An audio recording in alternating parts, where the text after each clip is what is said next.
Сәлеметсіздер ме достар, менің арнама қош келдіңіздер. Мен бүгін Джон Кехоның «Подсознание бәрін жасай алады» кітабын аудиокітап ретінде өз арнамда жүктеуді бастадым. Сондықтан жіберіп алмас үшін менің арнама тіркеліп, лайк басып, пікір қалдыруды ұмытпаңыздар. Бұл кітап сізге өмірде кездесетін қиыншылықтарды жеңіп шығуға көмектеседі. Әрине, тек миыңыздың жұмыс жасау қабілетін қолдана білсеңіз. Сол мүмкіндіктер осы Джон Кехоның «Подсознание бәрін жасай алады» кітабында шынайы жазылған. Әр бөлімді аяғына дейін тыңдап шықсаңыз, бәрі түсінікті болады. Баршаңызға сәттілік. Кітап орыс тіліндегі «Подсознание может все» деген нұсқасынан аударылды. «Подсознание бәрін жасай алады» Джон Кехо. Логика әлсіз болған кезде әрбір адамның санасында жасырылған шексіз резервтерді пайдалану күнделікті ең күрделі мәселелерді шешуге мүмкіндік береді. Осы кітаптың авторы әзірлеген бағдарлама миыңыздың шексіз ресурстарын белсендіріп, өміріңізді біржола жақсы жаққа өзгерту үшін көмектеседі. 1975 жылы Джон Кехо өркениеттен алшақтап 3 жыл бойы адам миының ішкі механизмдерін зерттеп, түсіну үшін орманда өмір сүрді.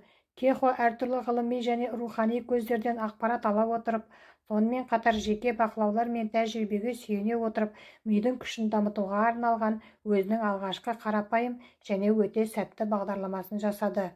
1978 жылы әзірленген принциптер негізінде ол адамдарға сабақ беруді бастады. Ал 1980 жылға қарай оның дәрістері бүкіл әлемде үлкен табысқа жетті. Кехо соңғы 20 жыл бойы сабақ берумен айналысады.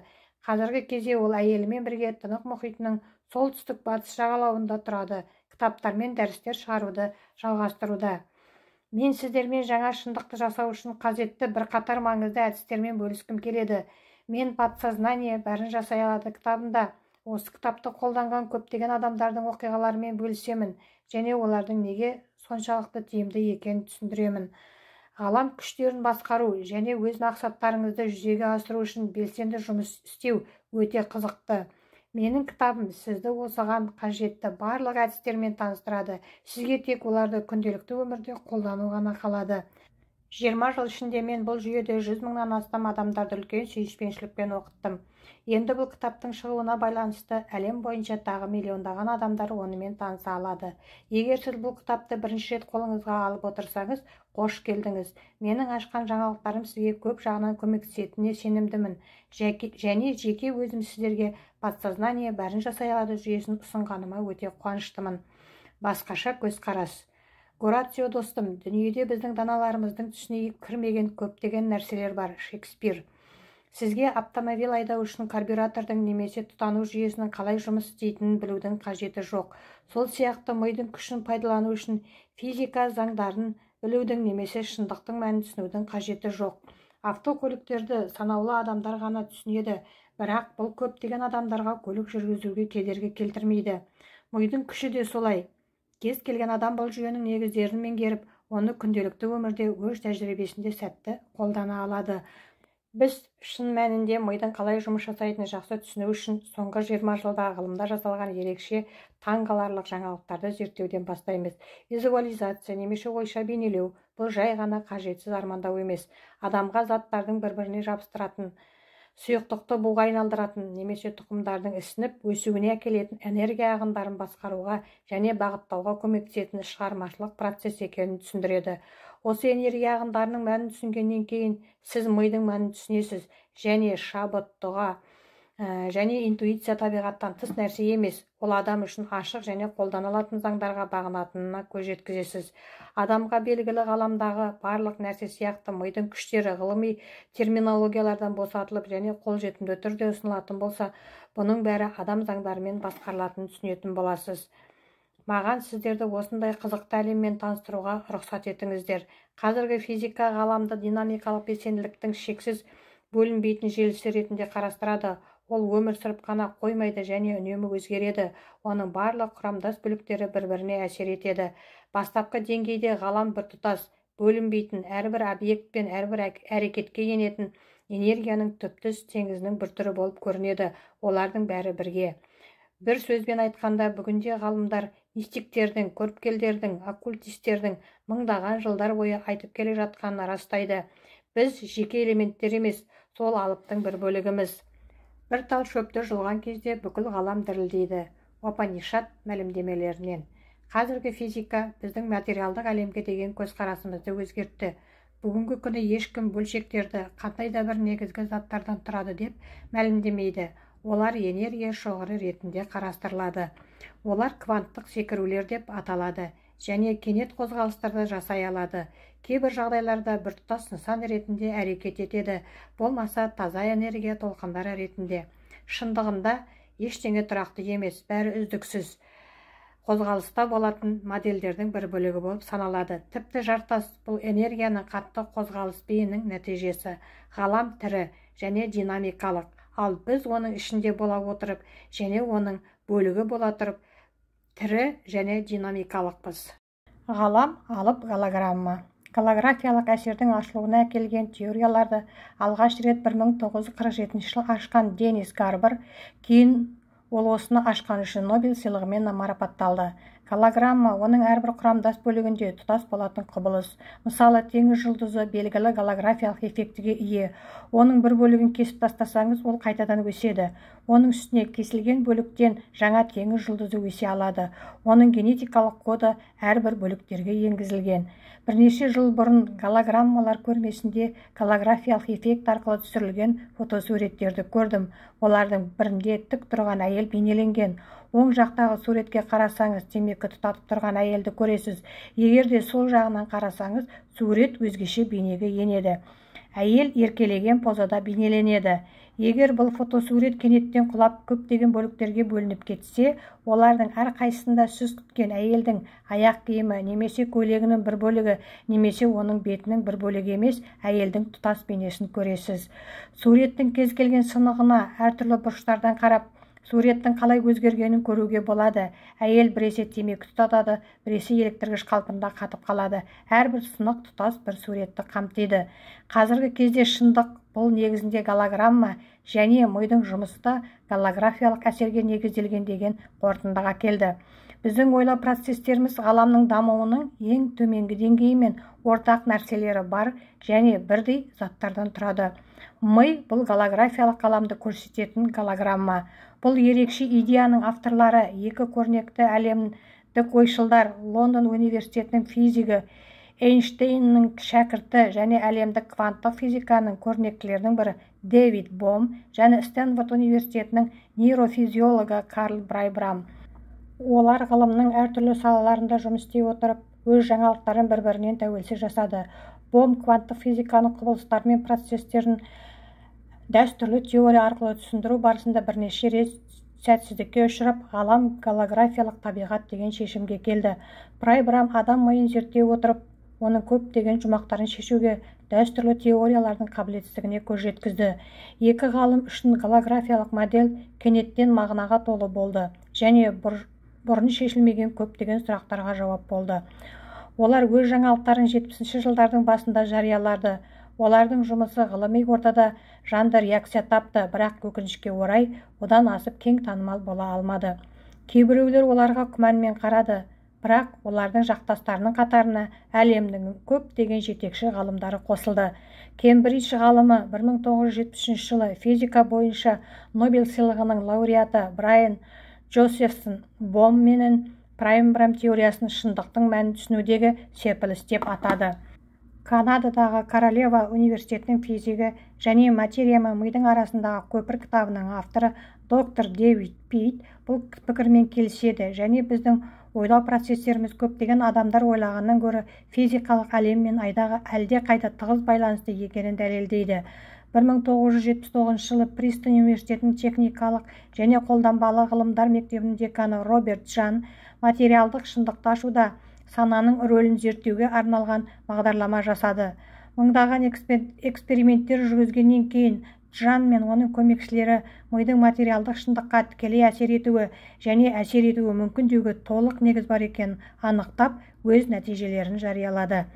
1994 жылы әлемнің жетекші ғалымдары мен педагогтары Принстон университетінде жиналып, бұл таңғаларлық теорияны ғылымның нақты салаларында қалай дамытуға және қолдануға болатынын талқылады. Бұл жаңалық шын мәнінде ерекше, сондықтан оның нәтижелерін іс жүзінде қолдану әрекеттері сөзсіз көптеген күмәндар мен ауытқуларға байланысты. Сана мен материалдық әлемнің өзара әрекеттесуі бүгінде фантастикалық нәрсе емес. Сана оның ең нәзік және ең динамикалық түріндегі энергия. Бұл біздің қиялдарымыздың, психикалық бейнелеріміздің, қалауларымыз және қорқыныштарымыздың нақты оқиғаларға неліктен әсер ететінін түсінуге көмектеседі және ми жасаған бейненің қалай жүзеге асатынын түсіндіреді. Шындықтың мәніне қатысты мұндай ашулар біздің ары қарай жетіліп өсуіміздің қозғаушы күші бола алады. Өзінің ашық және динамикалық ғаламның бір бөлігі екенін және оның миы шындықты жасауда шешуші рөл атқаратынын түсіне отырып, адам өмірге деген белсенді және шығармашылық көзқарасын дамыта алады. Енді оған шетте тұрып, не болып жатқанын бүйірден бақылап отырудың қажеті жоқ. Жаңа ашылымдар, жол жиегі жоқ және ешқашан болмағанын түсінуге мүмкіндік береді. Барлығы өзара ықпалға негізделген. Біз қайда жүрсек те және не істесек те, біздің ойларымыз айналадағы шындықты жасайды. Эйнштейн бірде жаңа теорияның ашылуы тауға өрмелеу сияқты жаңа және кеңірек панорама көз алдыңда ашылады деді. Бұл кітапты оқығанда да дәл осылай болады. Көп ұзамай сіз өзіңіздің шынайы мүмкіндіктеріңізді ашқан кезде сіздің ойша өрлеуіңіз марапатталады. Джон Кехо. Подсознание бәрін жасай алады. Екінші бөлім. Сана. Сіздің әрбір ойыңыз аспанда үлкен отты әріптермен жазылған және ол бәріне көрінеді деп ойлаңыз. Және дәл солай болады. Мирдат кітабынан. Өз ойыңызды шындық ретінде және оның материалды өмірмен қатар өмір сүретінін қабылдай отырып, сіз осы екі құбылыстың бірегей байланысын түсінуге жақындадыңыз. Біз бір уақытта екі әлемде, екі шындықта өмір сүреміз. Біздің ойларымыздың, сезімдеріміздің және көзқарастарымыздың ішкі шындығы және сонымен қатар адамдар, орындар, заттар мен оқиғалары бар сыртқы шындықта. Осы ішкі және сыртқы әлемдерді ажырата алмаймыз. Бізге көрінетін сыртқы әлемге біздің өмірімізге үстемдік етуге мүмкіндік береміз. Ішкі әлемге тек бізбен болып жатқан барлық нәрсені көрсететін айна ретінде қараймыз. Біздің ішкі әлеміміз өте сезімтал. Біз тек сыртқы әлемге көп көңіл бөлгендіктен қандай күшке екенімізді түсіне алмаймыз. Қатал ирония арқылы адам өзі өмір сүріп жатқан шындықты дәл сол күні, сол сағат пен минутта оған үздіксіз жауап беруді тоқтатқанда ғана өзгерте бастайды. Ішкі сана бұл сіздің өміріңіздің барлық аспектілеріне әсер ететін өте керемет күш. Айтпақшы, бұл сіздің болмысыңыздың негізгі және ең маңызды бөлігі болып саналады. Және сіздің жетістіктеріңіз бен сәтсіздіктеріңіз соған байланысты. Барлығы негізінен энергия болып саналады және сіз ойланған кезде сіз бұл энергияның үлкен мөлшерін жылдам, жеңіл және қозғалмалы түрде ой түрінде басқарасыз. Ой үнемі қалыптасуға ұмтылады, сыртқы көрініске ұмтылады, өзінің көрінісін табуға тырысады. Оның физикалық эквивалент түрінде заттануға деген ұмтылысы мен қабілеті оның табиғатына тән. Адамның қарапайым ойлары оттың ұшқындары сияқты жалынның мәні мен потенциалын иелене отырып, олар әдетте тез жоғалады. Бірнеше секунд қана өмір сүреді. Олар жоғары ұшып және сол жерде бірден жанып кетеді. Бірлі жарым ойлар ғана үлкен күшке ие емес, бірақ оны сан рет қайталау арқылы оны жинақтап, бағыттап, күшін арттыруға болады. Қайталау саны неғұрлым көп болса, соғұрлым ойды жеткізудің күші мен қабілеті артады. Әлсіз және шашыраңқы ойлар болса, онда күші де әлсіз және шашыраңқы болады. Ойларыңыз күшті және шоғырланған болса, соғұрлым күшті және шоғырланған күш болады. Оны түсіну үшін күн сәулелері өтетін үлкейткіш әйнекті елестетіңіз. Егер сіз оны бір жақтан екінші жаққа жылытсаңыз, онда күн сәулесінің энергиясы сейіледі және пайда болмайды. Дегенмен, әйнекті белгілі биіктікке бекіту арқылы сіз күн сәулелерін шоғырландыра аласыз және бұл шашыраңқы жарық кенеттен күш алады, өрт тудыру күшіне ие болады. Біздің ойымызбен де дәл солай болады. Мидың күшін зерттей отырып, өзіңіздің ойларыңызды дамытып, шоғырландыруды үйренесіз. Осылайша олардың әлеуетін арттырасыз. Бұл кезеңде ойдың өзінің жеке күші бар екенін өзіңізге нақты түсіндіруіңіз керек. Сіздің терең сенімдеріңіз, қорқыныштарыңыз, үміттеріңіз, уайымдарыңыз, көзқарастарыңыз, қалауларыңыз және сіздің әрбір ойыңыз өзіңізге, айналаңыздағыларға және айналаңыздағы әлемге әсер етеді. Көптеген адамдар мидың қалай жұмыс істейтінін, нені қалайтынын, неден қорқатынын, өзімен не туралы сөйлесетінін және нені қажетсіз деп санайтынын байқамайды және өз ойларына назар аудармайды. Біз әдетте тамақ ішеміз, жұмыс істейміз, сөйлесеміз, алаңдаймыз, үміттенеміз, жоспарлар жасаймыз, сауда жасаймыз, ойнаймыз. Сондықтан қалай және не ойлайтынымызға аз ғана көңіл бөлеміз. Бәлкім, егер әрбір ой үшін оның табиғатына байланысты доллар алу немесе беру керек болса, біз психикалық процестерімізге көбірек назар аударар едік.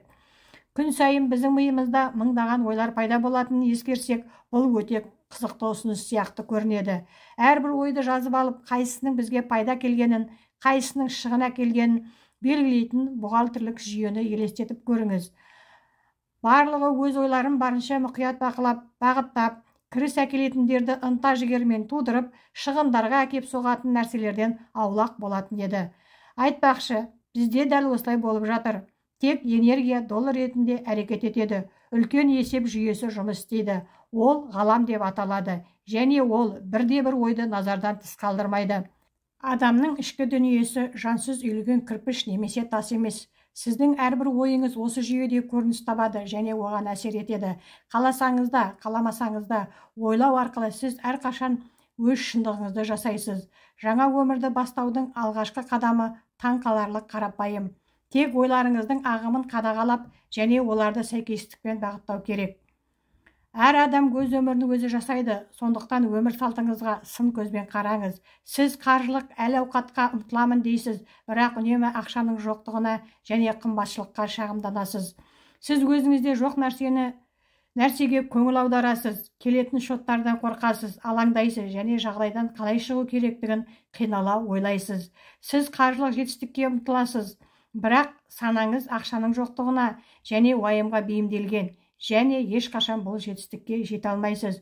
Мүмкін сізге шығармашылық әлеуетіңізді іске асыруға және жақсы ақша табуға болатын жаңа жұмыс, қызықты және перспективалы нәрсе табу керек шығар.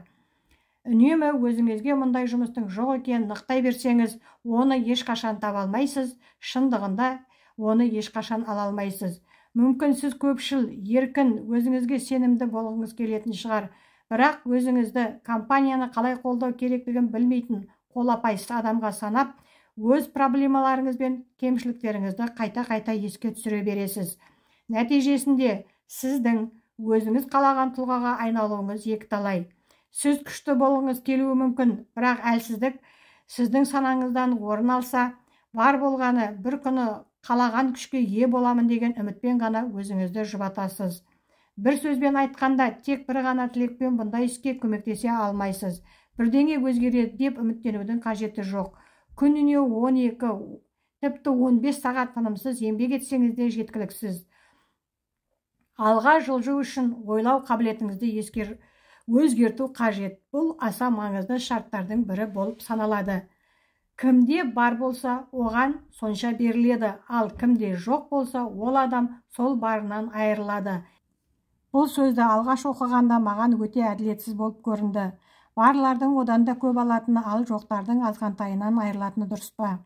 Бір қарағанда бұл мүлдем дұрыс емес болып көрінеді. Егер кедейлер көбірек алса, әлде қайда әділ болар еді. Бірақ жазбада басқаша жазылған. Киелі кітапта ғаламның осылай жұмыс істейтіні айтылған. Көп ойланып, бұл сөзде терең мағына бар деген қорытындыға келдім. Шынында да әр адамға өз ойларын таңдау еркіндігін бергеннен артық не бар? Себебі сол ойлардан өзін қоршаған шындықты құрады. Сайып келгенде әркім өз өмірінің сапасын анықтауға еркін. Жағдайды өзгерткіңіз келе ме? Ол үшін өзіңізде қажетті сана түрін дамытыңыз. Жетістікке жеткен адамның ақыл-ойын әрқашан сәттілікке бағытталған. Бай адамның байлыққа бейімделген санасы қалыптасады. Оның ойы өркендеуге, табысқа, материалдық әл-ауқатқа арналған. Бұл оның ойлау тәсілі. Оған жақсы дейсіз. Жетістікке жеткенде жетістік туралы ойлау оңай.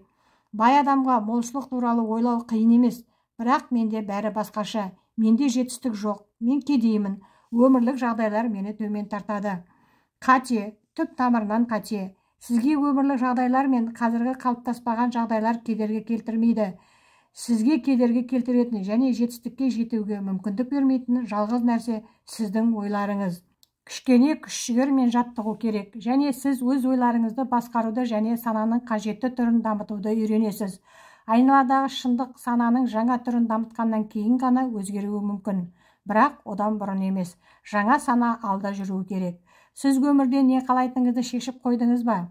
Денсаулық, онда денсаулық санасын дамытыңыз. Билік санасын дамытыңыз. Материалдық әл-ауқат, өркендеуге бағытталған ақыл-ойды дамытыңыз. Бақыт санасын дамытыңыз. Сіз рухани болғыңыз келе ме? Руханият санасына жұмыс жасаңыз. Мүмкіндік ретінде барлығы бар. Сізден керегі энергияны қажетті зарядпен қамтамасыз ету. Сонда сіздің мақсатыңыз шындыққа айналады. Егер сіз өткен немесе қазіргі өмірлік жағдайларыңызға, бұрынғы сәтсіздіктеріңізге қарамастан санаңызға қуат берсеңіз, өміріңіз өзгеретін болады және оны білу қуантады. Бұл таңғажайып мүмкіндік барлығына берілген және әрқайсымыздың оны пайдалануға немесе оны жіберіп алуға құқығымыз бар. Ол үшін сізге көп ақша немесе ерекше талант қажет емес. Сізге қажет нәрсе сананың тиісті түрін дамыту үшін біраз уақыт жұмсауға және қажетті күш-жігерді жұмсауға шешім қабылдау болды. Қалғаны автоматты түрде болады. Сіздің миыңыз сіз әсер ететін бақ сияқты, оны баптап күтуге немесе өз бетінше өсіріп жіберуге болатын. Бірақ біліңіз, сіз өз жұмысыңызды немесе өз әрекетсіздігіңіздің жемісін алуыңыз керек. Айналаңыздағы барлық шындықты жасайтын ми. Сіз мұнымен келіссеңіз де болады, немесе келіспесеңіз де болады. Сіз мұны дұрыс түсініп, миыңызды өзіңізге жұмыс жасата аласыз, немесе миыңызға өз бетінше жұмыс жасауға мүмкіндік бересіз. Бірақ ол кезде сіз үнемі сәтсіздіктерге ұшырайсыз. Бірақ сіз өмір сүретін шындық әрқашан сіздің миыңызбен жасалады. Подсознание бәрін жасай алады. 3-ші бөлім. Визуализация немесе ойша бейнелеу. Менің миымда ойлар жоқ, бірақ оның барлық ұғымдарды өмірге әкелетін күші бар. Ральф Уолдо Эмерсон. Адамды жеңімпаз ететін не? Табысты адамдар мен сәтсіз адамдардың айырмашылығы неде? Оның бәрі менің басымда, дейді мультимиллионер, табысты жылжымайтын бүлік нарығының магнаты, кино жұлдызы, культуризммен айналысушы, ғалам мистері, атағын 5 рет алған Арнольд Шварценеггер. Арнольд бұның бәріне жетті, бірақ әрқашан олай болған жоқ. Арнольд барлық жоспарларының кілті мида екеніне мықты сенімінен басқа ештеңе болмаған кездерін есіне алады. Өте кішкентай бала кезімнен мен өзімді қалай болғым келсе солай елестететінмін. Мен өз ойыма ешқашан күмәнданған емеспін. Дәл осылай болатыныма ми шынымен ерекше. Ғалам министрі атағын алғаш алғанға дейін мен өзімді осы турнирде жеңіске жетемін деп елестететінмін. Бас жүлде менікі болды. Мен ойша оны талай рет жеңіп алғаным сонша осылай болатынына еш күмәнданбадым. Менің кино мансабымда да солай болды. Мен өзімді көп ақша табатын талантты актер ретінде елестеттім. Мен сәттілікті сезіндім және дәмін таттым. Мен мұның осылай болатынын білдім. Крис Полайн 1976-1982 жылдар аралығында 6 рет Еуропа кубогын жеңіп алған әлемге әйгілі Батыс Германияның фристайл командасының мүшесі болды. Біздің жаттығуларымыздың бір бөлігі мидың күшін нығайтуға бағытталған психологпен жұмыс болды. Тау бөктерінде жаттығудан кейін біз медитация жасайтынбыз. Психолог бізден ойша әр еңісті, трамплинді және бұрылыстарды басып өтуді сұрады. Осы ақыл-ой жаттығуында біз нағыз жаттығу кезіндегідей көп жұмыс жасадық. Кез келген басқа іс-әрекеттегі сияқты спортта да жеңіске жету адамның өз әрекетінің нақты ойша бейнесін жасай білуіне тікелей байланысты. Крис не туралы айту керектігін біледі. Ол тек алтын медаль иегері ғана емес, сонымен қатар ол табысты бизнес және спорт консалтингтік компаниясының басшысы. Оның мақсаты адамдарға осы әдістерді қолдану арқылы жетістікке жетуді үйрету. Брайан Эдвардс көңілді, әзіл-оспақ сезімі бар адам өмірін сақтандырумен айналысады. Мен онымен лекциялық турлардың бірінде таныстым және біз жақсы дос болып кеттік. Күн сайын ұйықтар алдында ол келесі күні болатын кездесулердің көріністерін ойша жасайды. Ол әр клиентпен ойша әңгіме құрастырады. Олардың барлығы көңілді және өз өмірлерін сақтандыруға ықыласпен келісетінін елестетеді. Брайан ертеңгі сәтті күнді елестетеді. Соның нәтижесінде ол көптеген сақтандыру келісім шарттарын жасай алды. Ол мұны ұйықтар алдында 10 минут және таңертең оянғаннан кейін 10 минут жасайды. Барлығы күніне 20 минут болады. Брайан Эдвардс бір күнде көптеген сақтандыру полистерін сатады. Оны басқа агенттер 6 айда жасайтын және үнемі өз мамандығы бойынша 1% алатындар қатарындағы өкілдердің бірі болатын. Мақсаттары мен өмірлік перспективалары әртүрлі. 3 түрлі адам, бірақ олардың барлығы шындықты жасауда және оған белсенді әсер ету үшін бірдей әдісті пайдаланды. Визуализация техникасын немесе ойша бейнелеу. Визуализация, ойша бейнелеу, ойнау, өзін әлі болмаған жағдайда көру. Адам өзіне қалаған нәрсені істеп немесе ие болып қалағанына қол жеткізіп жатыр деп елестетеді. Өзіңізге деген сенімділікті дамытқыңыз келеді делік. Қиялыңызды пайдалана отырып, сіз өзіңізді сенімді адам ретінде елестетесіз. Ойша, батыл істер жасайсыз және алуан түрлі адамдармен еркін сөйлесесіз. Сіз әдетте қиындық тудыратын жағдайларды елестетесіз және оларды оңай, табиғи түрде әрекет етіп табысқа жететініңізді елестетесіз. Сіз тіпті достарыңыз бен әріптестеріңіздің жаңадан пайда болған өзіңе деген сенімділігің үшін құттықтап жатқанын елестете аласыз. Өзіңізге сенімді адам болғаныңызға да, нәтижесінде болған өзгерістерге де мақтаныш пен қанағат сезімін сезінесіз. Өзіңізбен не болатынын және не болғанын елестетіп және ол шындықта болып жатқандай өмір сүресіз. Сәтті визуализация құпиялары. Бірінші, неге қол жеткіңіз келетінін шешіңіз. Емтихан тапсыру, жоғарылату алу, біреумен танысу, көп ақша табу немесе сквошта жеңімпаз болу. Екінші, босансыңыз. Бизнестен бірнеше минут үзіліс жасап, жаныңыз бен тәніңізді демалдырыңыз. Үшінші, 5-10 минут ішінде қалаған шындықты ойша елестетіңіз. Не істеп жатқаныңыз, немесе не алатыныңыз туралы көбірек ойланыңыз. Не көп, немесе аз болу мүмкіндігі туралы емес. Ойларыңызда өмір сүріңіз. Бұл қазірдің өзінде болып жатқандай. Шағын ішкі бейне жазба жасаңыз. Өзіңіз нені ең көп жасағыңыз келеді, сол нәрсені істеп жатқаныңызды елестетіңіз. Бір жағынан бұл іс жүзінде әлі болмағанын және әлі шындыққа айналмағанын түсінесіз. Бірақ біз өзіміз үшін салатын және үнемі ойша ойланатын суреттер біздің мақсаттарымызға арналған трамплинге энергия толы пішінге айналады. Бұл картиналар біз үшін жұмыс істейтін нағыз шынайы күш. Визуализация немесе елестету кезінде өзіңізге қажетті қасиеттерді беріңіз. Егер сіздің ойша бейнеңіз талантты, батылдықты, шешімді және табандылықты қажет етсе, оларды міндетті түрде қосыңыз. Кейде кино көріп отырғандай көздеген мақсатыңа жеткеніңді анық байқайсың. Кей кездері мақсаттарыңыздың жалпы бейнесін ғана көре аласыз. Екеуі де жақсы көрініс. Сіз дәл және еркін визуализацияны кезектестіре аласыз. Әрқайсысын 5 минуттан жасауға немесе өзіңізге ұнайтын біреуіне ғана назар аударуыңызға болады. Дәл көрсету, қол жеткіңіз келетін нәрсенің дәл суреттері мен көріністерін ойша жасаңыз. Алдын ала дайындалған сценарияны орындаңыз, оны бірнеше рет ойша ойнаңыз. Еркін визуализация, кескіндер мен ойлардың бірін-бірі еркін алмастыруына мүмкіндік беріңіз, бірақ олар сіздің мақсатыңызға жету үшін оң жолды көрсеткенге дейін ғана. Мұнда ең бастысы тәжірибе екенін есте ұстай отырып, екі әдісті де қолданыңыз. Көптеген адамдар визуализацияның бастапқы кезеңдерінде қиындықтарға тап болады.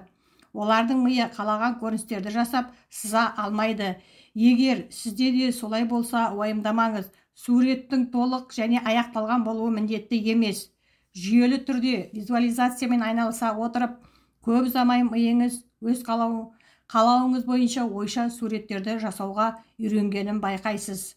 Айта кету керек, бір нәрсені тіпті 2 рет елестету жеткіліксіз. Нәтижелер мақсатыңыз орындалғанға дейін бірнеше апта, тіпті айлар бойы бейнені санада қайта-қайта басып шығарса ғана болады. Бір немесе 2 визуализациядан кейін нәтижелерді бағалауға тырыспаңыз. Егер сізде кенеттен күмән туындаса, және олар міндетті түрде пайда болады, оларды елемеңіз. Оларға қарсы тұруға немесе күресуге тырыспаңыз. олар санаңызда еркін пайда болып және еркін жоғалып кетсін. Визуализацияны жалғастырыңыз және бәрі орнына келеді. Табысты бейнелеу үшін қажетті 2 шарт. Бірінші, әрқашан мақсаттарыңызды дәл қазір сізбен болып жатқандай елестетіңіз. Оны ойыңыздан шындыққа айналдырыңыз. Егжей-тегжейлі суреттер жасаңыз, рөлге кіріп, оны ойша ойнаңыз. Екінші, бір күнді жіберіп алмай, күніне кем дегенде 1 рет мақсатыңызды ойша елестетіңіз. Қайталау білімнің анасы. Миыңызда пайда болып, сонда тамыр жайған кез келген ой сіздің өміріңізге әсер етеді. Мен психолог Алан Ричардсонның белгілі және құжатталған эксперименті туралы айтқым келеді. Студенттік баскетбол командасы 3 топқа бөлінді. Олардың әрқайсысында ойыншылардың қорытындылары анықталып және жазып алынды. Бірінші топтың ойыншылары күн сайын спортзалға келіп, жаттығумен айналысатын. Екінші топтың баскетболшылары мүлде жаттыққан жоқ, ал үшінші топ өкілдері өте ерекше дайындықпен айналысты. Олар жаттығу залына бармай, өз бөлмелерінде қалып, жаттығу барысын ойша елестететін. Күніне жарты сағат бойы олар гол соғып, жеңіске жеткендерін көрді. Олар күн сайын ойша жаттығуларын жалғастырды. 1 айдан кейін барлық 3 топ қайтадан сынақтан өтті. Бірінші топ күн сайын жаттығу залында жаттыққандар. Нәтижелерін 24%-ға жақсартты. Екінші топта ештеңе жасамағандар, жақсару байқалмады.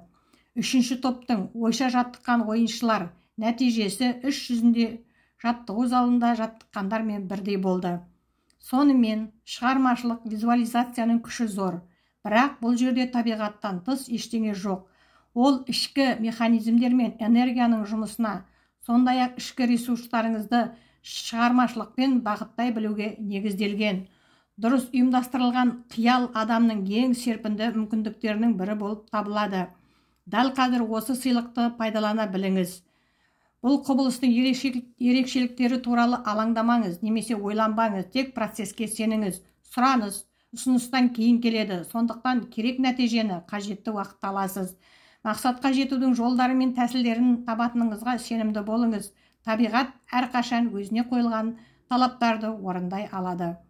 Көбінесе адамдар бірінші қадамды жасамас бұрын барлық сұрақтардың жауабын білгісі келеді.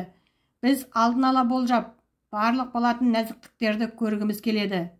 Бірақ әдетте бұл мүмкін емес. Көбінесе оқиғалар күтпеген түрде дамиды.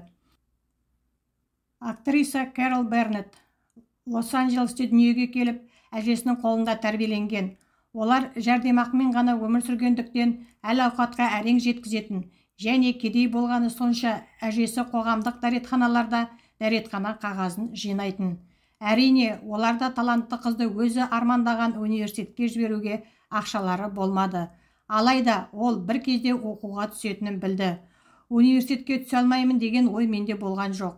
Мен өзімнің студенттер қаласында тұрып жатқанымды, сонымен қатар мені қызықтыратын пәндердің лекциясына қатысып жүргенімді елестеттім. Мен бұл туралы күнде ойладым. Менде оқуға түсуге ешқандай мүмкіндік болмаса да, студент болатыныма бір сәт күмәнданбадым. Ол ақшаны қалай тапты? Бір күні мектепті бітіргелі жатқан кезім еді. Пошта қарауға бардым. Пошта жәшігін ашсам, менің атыма жазылған конвертті алдым. Онда поштаның мөрі болмады, бірақ маркасы болды. Яғни, ол поштамен жіберілмеді. Оны мені пошта жәшігіме біреу тастап кеткен. Конвертті ашқанымда, ішінде университеттің бірінші оқу жылының ақысына жететіндей соманы көрдім. Және ішінде жазылған жазба жоқ, тек ақша. Мен оларды кім жібергенін әлі күнге дейін білмеймін. Ойларыңызды аша отырып, жаңа мүмкіндіктерді ашасыз. Әрине, егер сіз визуализация жасасаңыз, Кэрол Бернеттпен болғандай бейтаныс адам сізге қалаған сома салынған конверт әкеліп бергенін күтуіңіз керек деп айтпаймын. Бірақ мен уәде беремін, жағдай өз мақсатыңызды жүзеге асыра алатындай дамиды. Оған сенсеңіз болады. Сіздің ойларыңыз сіз ойлағаннан әлдеқайда күшті, және әрбір ойдағы бейне адам өміріне әсер ете алатын нақты күш. Адамның мұндай қабілеттері бар деген тұжырым фантастика жазушыларының ойлап тапқаны емес. Олар шынымен де бізде практикалық механизм ретінде бар. Біз оны өз қалауымызша пайдалана аламыз. Подсознание бәрін жасай алады. Джон Киаха. 4-ші бөлім. Ойды қалыптастыру. объект немесе мақсат ой түрінде қалыптасқан болса, оның нақты форма түрінде жүзеге асуы тек уақыт мәселесі болып табылады. Көрегендік әрқашан іске асырудың алдында жүреді. Лилиан Уайтиник. Егер көзге елестету өз бейнефильміңізді жасау сияқты болса, онда ойларды қалыптастыру дыбысқа ұқсайды. Тек сөздің орнына картинаға сәйкес сезімдерді қосасыз. Мысалы, сіз менеджерлер мен көшбасшылардың қатысуымен өз компанияңыздың қызметкерлеріне тұсаукесер жасауыңыз керек делік. Егер сіз бұл тапсырманы сәтті орындасаңыз, онда жұмысыңызда жоғарылау мүмкіндігі пайда болады. Бұл тұсаукесер сіздің мансабыңыз үшін өте маңызды. Сіз 5-10 минут ішінде ойды қалыптастыру әдісін қолдануды ұйғардыңыз. Ойша тұсаукесерді жасап қойдыңыз және ол жетістікпен аяқталды. Сіздің сөйлеген сөздеріңіз барлығын таңқалдырды. Бәрі артта қалды. Бұл тұсаукесерді өте тамаша өткіздіңіз.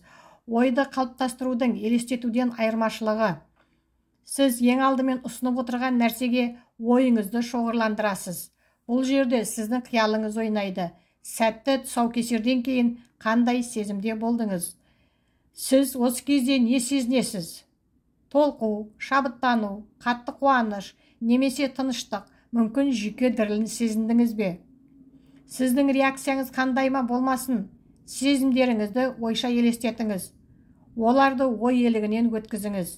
Өзіңіз қалаған нәрсеге қол жеткізгеніңізге сенімді болыңыз. Барлығы жақсы ойдағыдай болуына ұмтылмаңыз.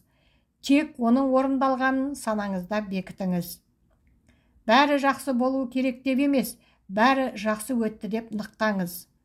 Барлығы артта қалды, жетістікке жеттіңіз, сондықтан қол жеткізген жетістіктер үшін рахаттана қуаныңыз. Өзіңізді құттықтаңыз. Қуаныштан айғайлап секіріңіз, қайта-қайта мақсатқа жеттім деген сезімді қуана бойыңыздан өткізіңіз. Сонымен қатар, өз ойларыңыздың қалай жүзеге асқаны туралы ойша картиналарға ерекше назар аударудың керегі жоқ. Бірақ мұндай суреттер басыңызда сөзсіз пайда болады. Сіз қол жеткізген жетістіктердің физикалық түрде тәніңізге қалай әсер еткеніне көбірек қызығушылық танытуыңыз керек. Бетіңіздің қызаруы, жүректің қатты толқуы, терлеген алақан сияқты. Киелі кітапта Христостың шәкірттері одан дұға етуді үйретуін сұрайды. Сіздің киелі кітап ілімдеріне сенуге немесе сенбеуге құқығыңыз бар. Дегенмен, онда мидың қалай жұмыс істейтіні туралы көптеген пайдалы ақпараттар бар. Иисус былай деп жауап берді: дұғада не сұрасаң да оны алғаныңа сен, сонда ол сенікі болады. Оның айтқанына назар аударыңыз. Сіз алғаныңызға сенуіңіз керек. Сіз аламын деп емес, әлде қашан алдым деп ойлаңыз. Сол кезде барлық жетістікке жетесіз. Сіз бір нәрсеге үміттеніп немесе тілеп қана қоймайсыз. Ерекше ішкі әлеміңізде, ой әлемі мен шығармашылық энергиясында не қалайтыныңызды жария етесіз. Мидың күшін пайдалануды түсінген кез келген адам оның қуатты процесс екенін айтады. Мен екі досым Билл мен Дженет Хендерсондармен болған оқиға туралы айтып бергім келіп отыр. Хендерсондар ауылдан қалаға көшкілері келді. Олар күн санап өсіп келе жатқан отбасын орналастыратын үлкен үй сатып алуды армандады. Әрине, қаладағы үйлер ауыл үйлеріне қарағанда әлде қайда қымбат, ал олардың отбасына үлкен үй керек болды. Хендерсондардың ерекше талаптары болды. Оларға үлкен үй ғана емес, сонымен қатар қол жетімді бағадағы үлкен көлеңкелі ауласы бар үй керек болды. Барлығы бір ауыздан олардың қолындағы ақшаға ондай үй сатып ала алмайтындығын айтты. Бірақ Хендерсондар ешкімді тыңдамады. Билл мидың күшін жұмыста жүріп те, отбасымен бірге де пайдаланған және оның тиімділігіне сенімді болды. Ол Дженеттаны да қосты. Екеуі бірігіп болашақ үйлерін ойша елестетті. 2 айдан кейін олар мені жаңа үйлеріне қонаққа шақырды. Біз үлкен бау-бақшаны араладық. Мен осы ағаштарды, талдарды, гүлдерді көрген кезімде олар қалаға ауылдың бір бөлшегін алып келген сияқты әсерде болдым. Содан кейін мен бүкіл үйді аралап шықтым. Балалардың әрқайсының жеке бөлмесі, кеңсе мен демалыс бөлмелері бар үлкен үй екен. Олар бұл үйді өздерінің ойлаған бағасына сатып алды. Тамаша, таңғажайып ертегідей деп мен таң қалдым. Мұндай үйді өзіңіз ойлаған бағаға сатып алуыңыз ғажайып деп ойламайсыз ба? Биллдің жауабы: мидың мүмкіндіктерін өте терең түсінгенімнің пайдасы. Мен оны ешқашан ұмытпаймын. Жоқ, біз тіпті таң қалмадық. Біз 2 ай бұрын өзімізді осындай үйдің иесі ретінде елестеткенбіз. Ол мұны үлкен сеніммен айтты. Ол осыдан 2 ай бұрын осы үйді өзінікі деп санаған. Билл мен Дженет өздерінің осы үйге деген құқықтарын ішкі әлемінде жария етті. Яғни олар осы үйге ойша ие болды. Онда олар шешуші сөздер мен белгілі бір дауыс ырғағын қолданып, бұл үйден ешқандай бас тартпады. Олар өздері қалаған үйді қайдан, қашан табамын деп ойлаған жоқ. Тек үй оларға тиесілі деген сезіммен жұмыс істеді. Олар өз ойларында осы үйді меншіктенді. Маған көрсеткен дәл осы үй емес, себебі олар оның бар екенін де білмеді. Бірақ олар не қалайтындарын нақты білді. Олар қалағандары шындыққа айналғанға дейін күн сайын өз ойларында оны нықтай түсті.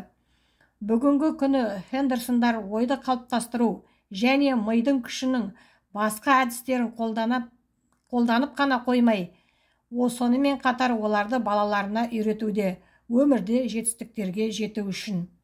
Ата-ана өз балаларына олардың табиғатына тән мүмкіндіктерді пайдалануды үйреткеннен басқа қандай мұра қалдыра алады? Біз бәріміз де осындай күшке иеміз. Біздің ойларымыз айналамыздағы шындықты жасайды. Ал ойларды қалыптастыру үшін тек миды қалаған нәрсеге ие болу мақсатына бағыттауымыз керек. Ойша елестету жасаған сияқты ойларды қалыптастыру әдісінің пайдасыз қиялдардан ерекшелігі қайталау мен табандылық. Сонымен қатар, сіз елеспен өмір сүрмейсіз. Күні бойы керексіз қиялдарға уақыт өткізбейсіз. Шын мәнінде сізде жоқ нәрсені бар деп сеніп, соған ойша қол жеткізесіз. Ойды қалыптастыру бұл күніне 5 минут уақытыңды алатын ақыл-ой жаттығуы. Бір күнді жібермей тұрақты түрде жасай отырып, 5 минуттық энергия жарылысын тудырасыз. Қайталаудың маңыздылығын асыра бағалауға болмайды. Барлық басқа ойлаулардың әдістері сияқты бұл әдісті эпизодтық қолдану тиімсіз. Өзіңізге нақты бағдарлама белгілеп, оны ұстаныңыз. Өзіңіз қалаған нәрсенің сипатына қарамастан, ол нәрсеге ие болғандай сезімде болыңыз. Бұл сіздікі. Осы сезіммен өмір сүріңіз. Оны сезініңіз, қуаныңыз, қобалжыңыз. Оны толығымен өзіңіздікі деп есептеп, оны ішкі әлеміңізде иеленіңіз. Ойды қалыптастырудың негізгі 2 шарты. Бірінші, бұл әдісті әрқашан қалаған нәрсеңізге ие болдым, немесе өзіңіз армандаған нәрсеге қол жеткіздім деген оймен қолданыңыз. Екінші, мұны үнемі күнделікті жасаңыз. Ол үшін күніне кем дегенде 5 минутыңызды арнаңыз. Бұл әдісті аптасына 1 рет 1 сағаттан жасағаннан гөрі күніне 5 минут жасаған тиімдірек. Подсознание бәрін жасай алады. Джон Кехі. 5-ші бөлім. Сендіру. Ойша жаттығулардың мүмкіндіктері шексіз. Оның нәтижелері мәңгілік. Бірақ әлі де көптеген адамдар сәттілікке келетін өз ойларын дұрыс арнаға бағыттай алмайды. Әдетте барлығы өз еркінше жіберіледі. Брайс Марден. Мен білетін ең қарапайым тәсілдердің бір түрі ол сендіру. Ол миға саналы түрде әсер етеді. Ол ғасырлар бойы дін мен сиқырда, дұғалар мен мантрларда қолданылған. Бүгінгі күні оны көптеген адамдар іскерлік келісімшарттар жасау, әртүрлі ауруларды емдеу, жаңа адамдармен танысу, жарыстарда жеңіске жету үшін, сондай-ақ басқа да көптеген іс-шараларда қолданады. Сендіру бұл адамның жағдайларға байланысты дауыстап немесе іштей қайталайтын қарапайым мәлімдемесі. Сіз мұны кез келген жерде жасай аласыз. Көлік жүргізіп келе жатқанда, дәрігерге кезекте тұрған кезде, ұйықтар алдында. Сіздің дәл қазір тілектеріңізді білдіретін сендіруді таңдап, оны бірнеше рет қайталаңыз. Сіз ыңғайсыз жағдайға тап болдыңыз делік, ал сіздің ештеңеге алаңдамай демалғыңыз келді. Міне, дәл қазір сендіру әдісін қолданудың уақыты келді. Іштей ақыры мынаны қайталаңыз. Мен сабырлымын, мен еркінмін. Мен сабырлымын, мен босаңсыдым. Мен сабырлымын, мен сабырлымын. Өзіңді күштеп тыныштандыруға, демалуға мәжбүрлемеңіз. Тек оны бірнеше минут қайталап айта беріңіз. Сол сияқты, егер сізге үлкен жиналыста сөйлеу керек болса, ал сіз жиналыстың сәтті өткенін қаласаңыз, алдын ала мына сендіруді қайталаңыз. Жиналыс сәтті өтеді, жиналыс сәтті өтеді. Сіз сендіру арқылы не істейсіз? Сендіру арқылы сіз миыңызда пайда болған ойларға әсер етесіз. Адамның миы бір уақытта бір ғана ойды ұстай алады. Сондықтан сендірудің мәні осы сәтте сіздің миыңызды мақсатыңызды нығайтатын ойлармен толтыру болып табылады. Сөз сананы қалыптастырады, миға қандай ойлар тудыру керектігін айтады. Егер сіз өзіңізге жиналыс сәтті болады десеңіз, сіздің миыңыз жиналыстың сәтті өтетіндігіне байланысты ойлар тудыратын болады.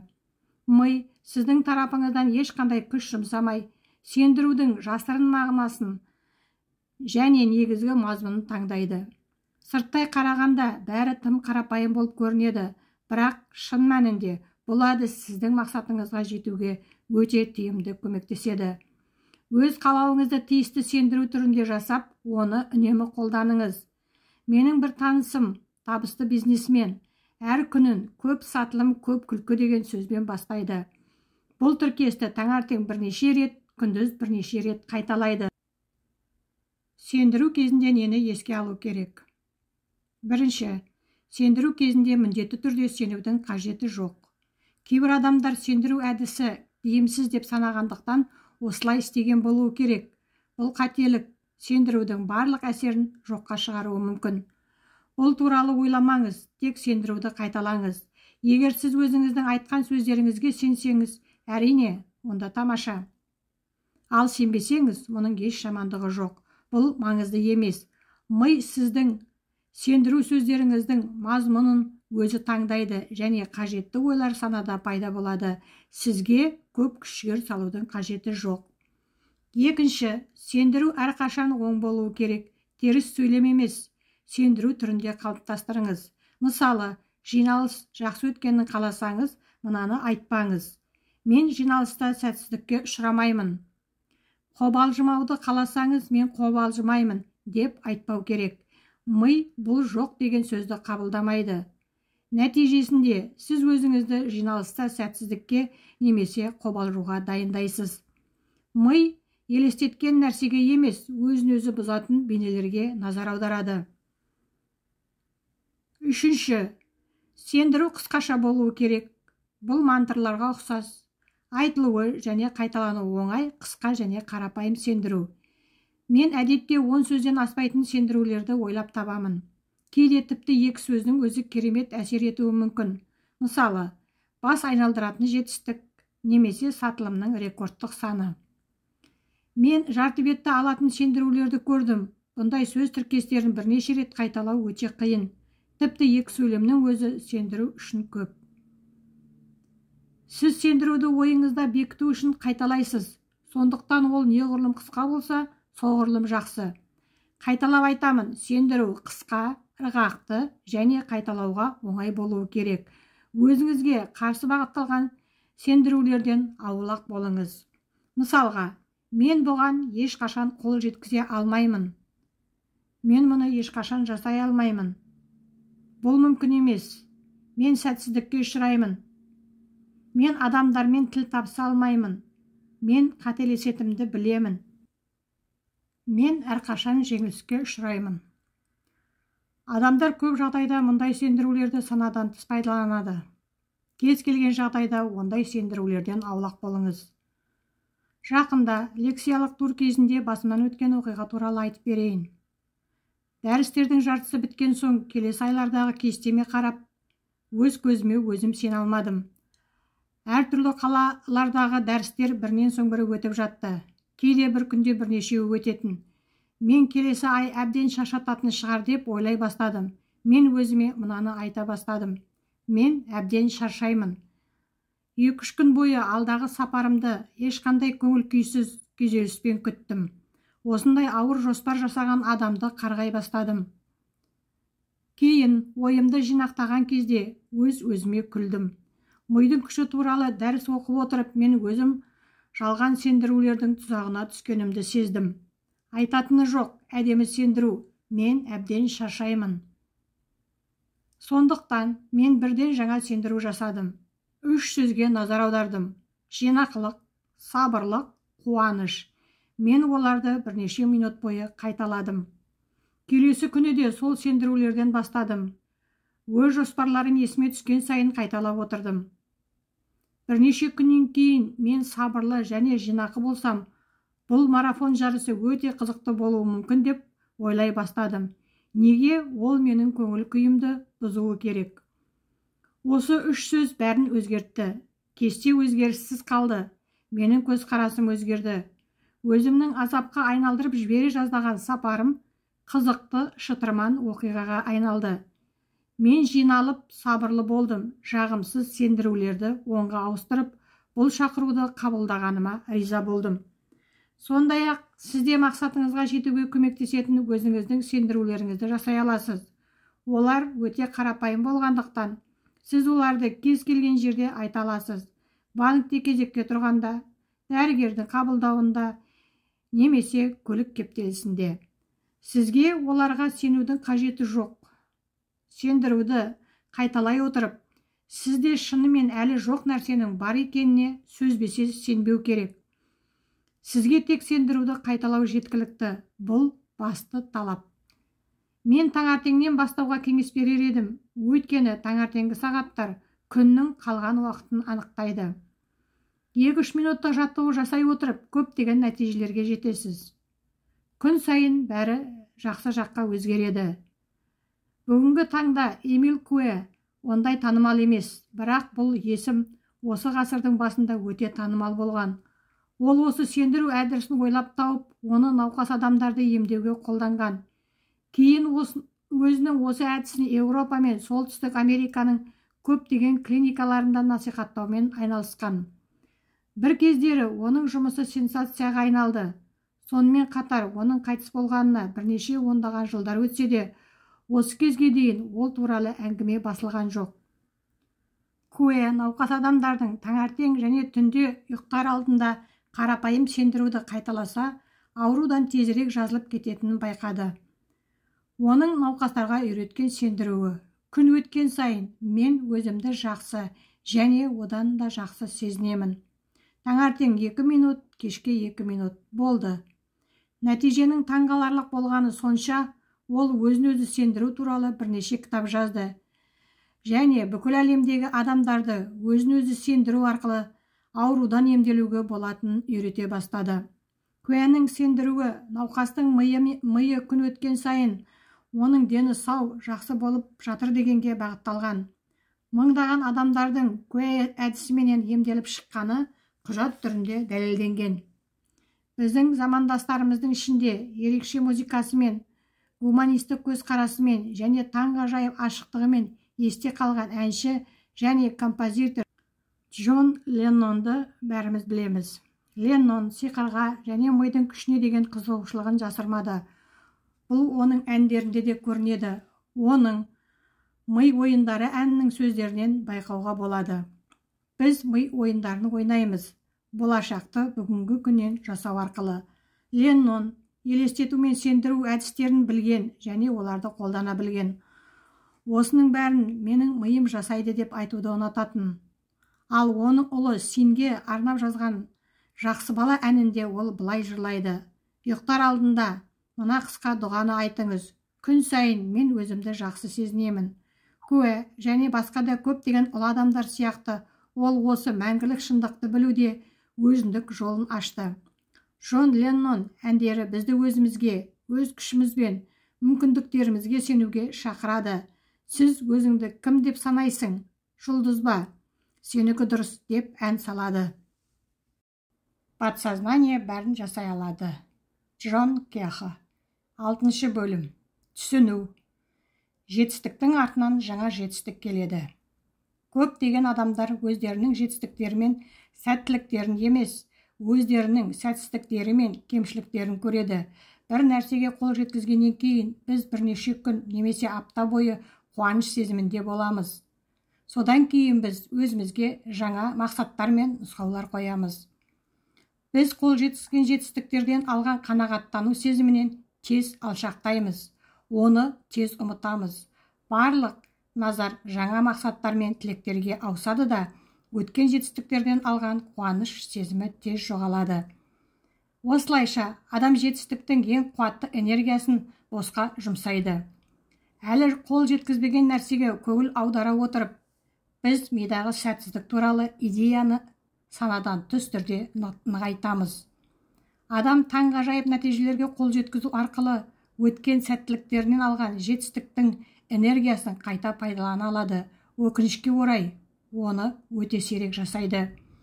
Бірде дәрістердің бірінен кейін бір әйел маған келіп, «Джон, сіз қалай ойлайсыз? Мен өз мақсаттарыма жете аламын ба?» деп сұрады. Мен одан оның мақсаттары туралы айтуын өтіндім. Оның бірінші мақсаты жақсы үй сатып алу. Кейін Англияға ұшып барып, 14 жыл көрмеген ата-анасын, туған туыстарын көріп келу. Үшіншіден, бір адаммен берік қарым-қатынас орнату, яғни ғашық болу. Ол 3 баласы бар жалғызбасты ана болғандықтан және өте қарапайым өмір сүргендіктен сол кездері бұл мақсаттарға жету оған мүмкін емес болып көрінді. Дегенмен, менің семинарларыма қатысу арқылы әйел өзінің өмірлік жағдайларын жақсарту үшін мидың күшін пайдаланудың жаңа жолдарын үйрене бастады.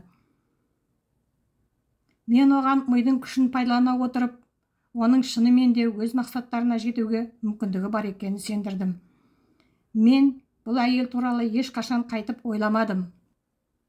Кенеттен, бірінші кездесуімізден 1 жыл өткеннен кейін ол маған қоңырау шалды. «Джон», деп бастады ол қобалжып, «сіз не болғанын ешқашан болжай алмайсыз. Қазір мен бассейні мен керемет бау-бақшасы бар тамаша көріністегі жаңа үйде тұрамын. Мен сен үшін өте қуаныштымын» дедім. Бірақ ол бұл бәрі емес деп сөзін одан әрі жалғастырды. Мен Англияда 3 апта болып, ата-анамды, туыстарымды көріп қайттым. Ал ең жақсы жаңалығы, мен өте қуаныштымын. Мен ғашықпын, шынымен ғашықпын, деді. Әрине, мен оны қайтадан көргім келді. Біз бірнеше айдан кейін ғана кездестік. Ол мені әуежайдан қарсылап алды. Бірақ ол бақытты, өмірге риза адамдай көрінбеді. «Джон, неге мидың күші маған көмектеспейді?» деген жағымсыз сұрақты естіп, мен оған таңдана қарадым.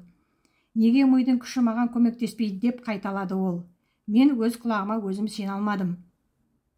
«Тыңдаңыз, егер мен қателессем кешіріңіз.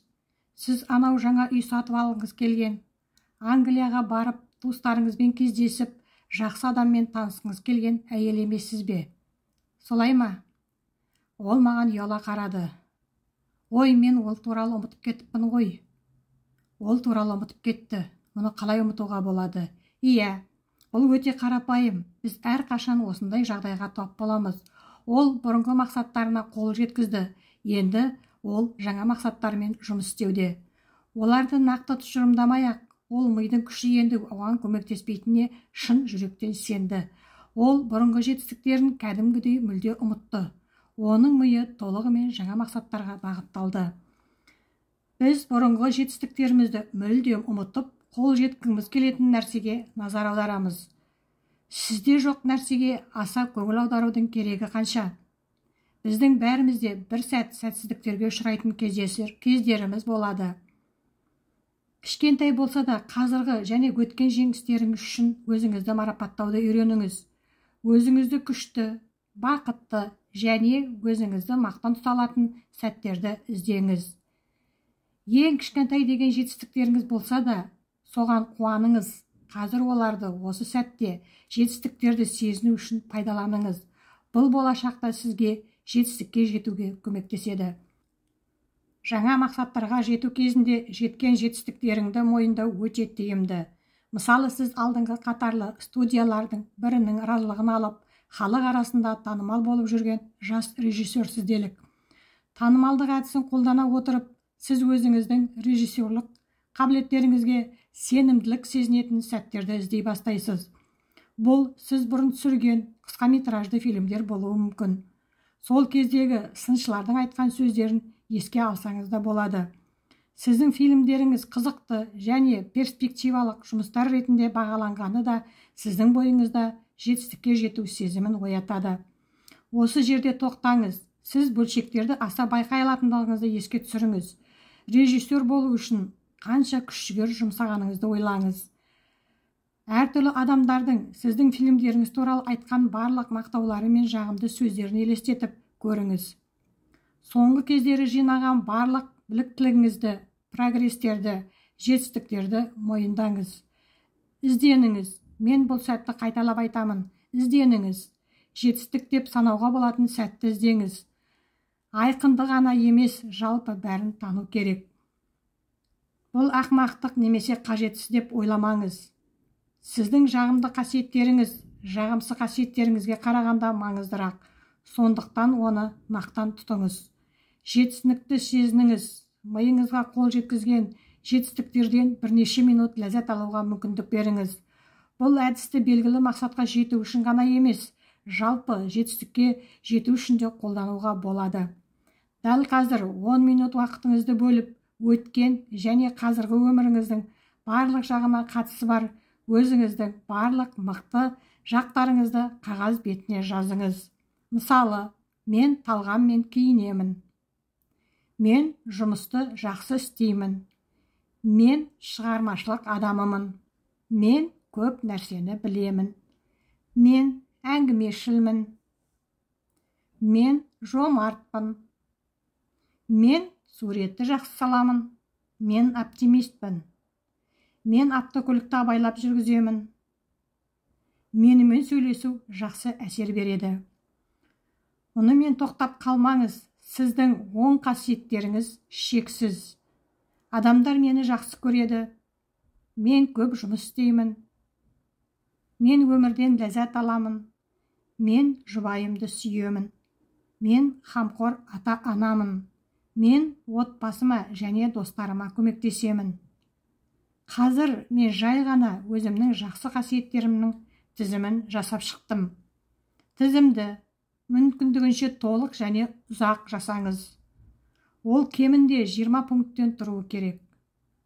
Жалған қарапайымдылықтан арылыңыз. Өзіңізді мақтауға қанша себеп бар екен елестетіп, бәрін қағазға түсіріңіз. Бұл жаттығудың мақсаты өзіңізді мақтан етуге құқыңыз бар екенін түсіну. Бұл жағымды сезімдер болашақта сәттіліктің негізі болатын жетістік сезімін тудырады. Кез келген мақсатқа жету үшін осы әдісті қолдануға болады. Мақсатыңызға жетуге көмектеседі деп ойлайтын кем дегенде 10 пункттен тұратын тізім жасаңыз. Мысалы, сату агенті ретінде жұмысқа орналасу мақсатында осы жұмыста сізге пайдалы болуы мүмкін қасиеттеріңізді және сізді басқалардан ерекшелей алатын қасиеттеріңізді жазып шығуға болады. Сіздің тізіміңіз келесідей болуы мүмкін. Мен мейірімдімін. Мен адамдармен тіл табыса аламын. Адамдар мені жақсы көреді. Мен адамдармен жұмыс істей аламын. Мен туғаннан сатушымын. Мен бұрынғы жұмысымда жақсы жұмыс жасадым. Мен адамдарды сендіре аламын. Мен дарындымын. Мен жақсы киінемін, әдемімін. Мен жинақымын. Мен көп жұмыс істеймін. Мен өз мақсаттарыма жетемін. Егер сіз бұндай тізімді жасамасаңыз, онда сіз тек осы жұмысқа орналасамын деген үмітпен сұхбатқа бара аласыз. Бұндай жағдайда сізде осы орынды алу үшін жеткілікті дайындық бар екеніне сенімді болуыңыз керек. Жетістіктің артынан жаңа жетістік келеді, ал сіз көптеген салаларда жетістікке жеттіңіз. Осы алдыңғы жеткен жеңістерден шығатын энергияны қаншалықты сезінсеңіз, соғұрлым сіз сырттан жетістіктерді тартасыз. Сондықтан осындай тізім жасаңыз. Миыңызға қуат беріңіз. Жігермен жұмыс жасаңыз. Белсенді өмір сүріңіз. Ешқашан өз құндылығыңызды төмендетпеңіз. Өзіңізге сенуді ешқашан тоқтатпаңыз. Көктен сый күтпеңіз. Джон Леннон айтқандай, болашақты бүгіннен бастаңыз. Өз құндылығыңызды мойындаңыз, тағы да мойындаңыз. Сана шындықты жасайды, ал сіз өз санаңызды жасайсыз.